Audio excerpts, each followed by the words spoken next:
Hi and welcome to another chess video. I am Master Hikaru Johannesson and I'm going to review a 3-minute game that I saw this evening.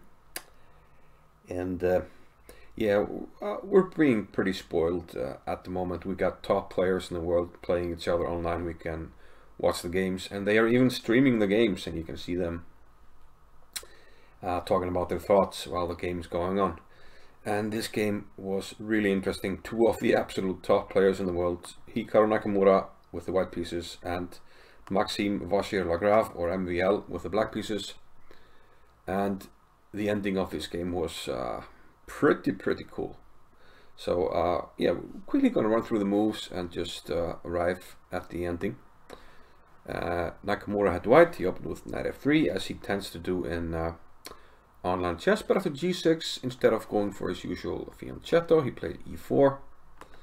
After bishop g7, d4, we have a modern, but after c5, black plays a system that's, I believe there was a book, and it's called the sniper system. And Nakamura decides to take on c5. No, actually, this is more common with the knight on c3, and it's called the sniper. Because here we can play c3 and it's slightly different, but I believe c5 is still played against knight f3 in the aforementioned book, although I've only briefly looked at it.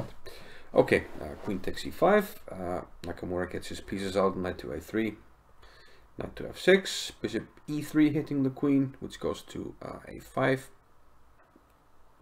And Nakamura is getting his pieces out. His position is looking quite good. Castles, rook to e1, d6, h3, natural move, preventing the development of this bishop, which would have liked to come to g4, but now it can't.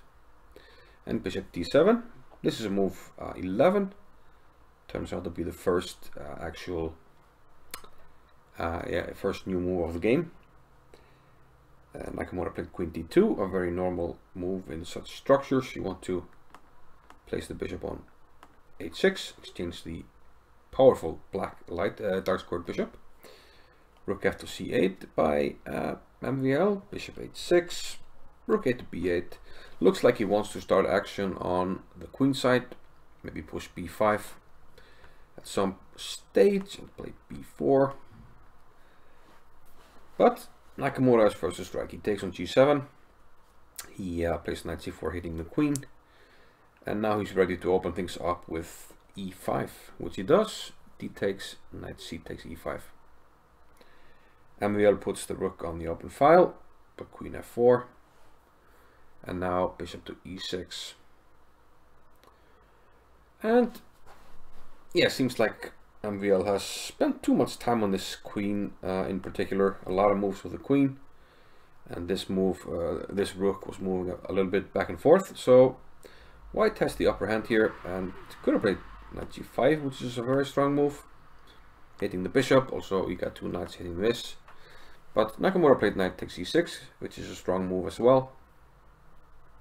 And now knight d4, hitting the bishop on e6. Here MVL went for counterplay, took on b2. And here at first Nakamura hesitated because he saw that his intended rook takes e6 is met with rook takes d4. The point of rook takes e6 is, of course, if f takes, we take with a knight, and next we take on d8. A better move would have been knight takes e6, because after f takes, rook takes, you can't take on d3 because rook takes e7, and you're actually just getting checkmated, so you can't take on d3. I will take this one next. But after hesitating, he still took on e6 with a rook. He did see the reply rook takes d4, but he saw also that he would get the pawn on a7, which he took now. So now we have equal material, but white has a very good trump here on the a file, the a pawn, and black had to attend to the pawn here on e7, and now he immediately pushed the pawn a4. Rook to d2. Okay, he wants to give a check here. So bishop f1. Getting the bishop out of the way and stopping any nasty attacks on d1. Queen e5. And here Nakamura goes queen e3, offering a queen trade, also clearing the way for the pawn to be pushed. MVL accepts the trade, knight e4, and now Nakamura just starts pushing. MVL tries to grab something, grabs the pawn on c3, gets the rook back in time. Rook c1, grabbing the pawn on c6. And this is, yeah, what will decide the game. MVL gets another pawn, but it doesn't really matter. Knight d5, the pawn is pushed, a7. He could have played bishop g4 here as well, which is very strong, hitting the weak e6 pawn. Also on the next move here, bishop g4 is still strong, but then we wouldn't have seen the very cool idea that happened in the game. Rook a4, MVL brings the king, now bishop f3, hitting the rook, you have to block. Rook a6, protecting the e6 pawn. And here Nakamura played king f2, and suddenly he realized that MVL was in Zugzwang city, population 1, and black simply can't move anything. Let's start with the easy things. If you move the rook, doesn't matter where it goes, I will make a queen. Game over. Okay, moving the knight, also easy, we take on a8, and you can't even go back to c7 to try and sacrifice the knight, because I will play bishop c6 check and make a queen. Okay, and finally the king. Then you lose control over e6. I will take, even though even king g3 is strong here, because black isn't really threatening to move closer with the king, because it would actually just be a worse square. So moving the king, we can at least take on e6, and if you take the pawn, I will win a piece. Game over. So the only thing that MVL can do, and we can note that, well, of course, this pawn is just stuck, and this pawn can't move because it's protecting the knight. So 5 pieces that can't move, so you can only move the h and g pawn.